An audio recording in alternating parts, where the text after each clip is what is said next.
Buonasera e ben ritrovati con una nuova edizione del TG Flash di New Sicilia. In apertura è restituito il patrimonio milionario a Giovanni Franco Becchina, mercante d'arte 85enne originario di Castelvetrano, ritenuto in passato vicino a Matteo Messina Denaro. La Corte d'Appello di Palermo ha revocato la confisca, stabilendo che non esiste sproporzione tra i beni della famiglia e le fonti lecite di reddito.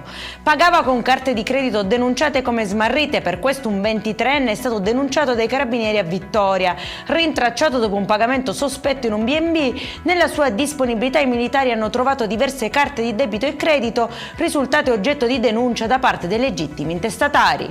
Centro revisioni sospeso a Mister Bianco nel Catanese. Durante le verifiche sono state riscontrate diverse irregolarità che hanno portato allo stop dell'attività e all'annullamento di alcune revisioni effettuate nella stessa giornata. I veicoli coinvolti dovranno ora sottoporsi a revisione straordinaria prima di poter tornare a circolare.